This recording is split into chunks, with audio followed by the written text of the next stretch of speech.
सच्चे देशभक्त की एक दर्द भरी कहानी। यह बात तब की है जब हमारा देश आज़ाद नहीं हुआ था।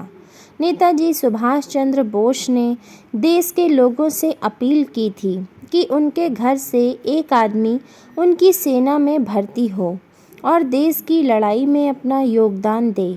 उनकी इस अपील को सुनकर पहाड़ी प्रदेश में रहने वाली एक बूढ़ी माँ बहुत खुश हो गई, क्योंकि वह अपने देश से बहुत प्यार करती थी और वह चाहती थी कि उसका बेटा भी सुभाष जी की सेना में भर्ती होकर देश के लिए लड़े। जब बूढ़ी माँ के बेटे को उनकी इच्छा पता चली तो वह बेटा खुशी खुशी सेना में जाने के लिए तैयार हो गया और अपनी माता का आशीर्वाद लेकर सेना में भर्ती होने के लिए पहुंच गया।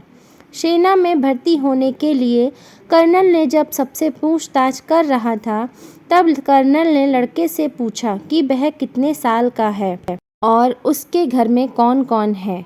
कर्नल के सवालों का जवाब देते हुए लड़के ने कहा कि वह 21 साल का है और उसके घर में वह इकलौता बेटा है और उसकी बूढ़ी माँ है।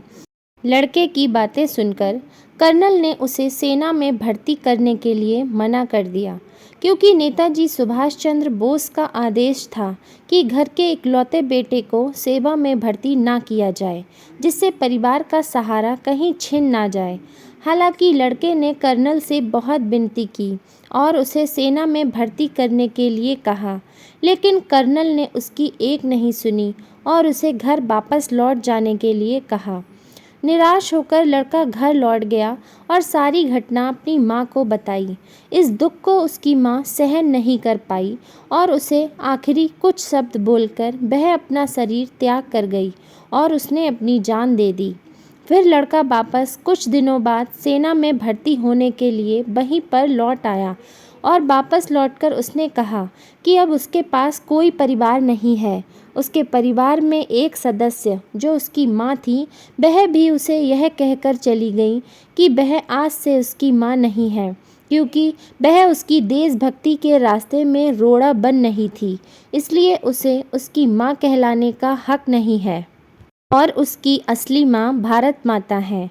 इन सारी बातों का नेताजी को जब पता चला तो उन्होंने इस देशभक्त की माता को श्रद्धांजलि दी और उनके बेटे को सेना में भर्ती कर लिया और उन्हें कप्तान की पोस्ट पर नियुक्त कर दिया गया। सच्ची देशभक्ति यह होता है और देश के लिए बलिदान। देशभक्त के दिलो दिमाग सब जगह देश छाया रहता है। भारत में ऐसे देशभक्तों की कोई कमी नहीं है। ऐसी देशभक्ति को सलाम है।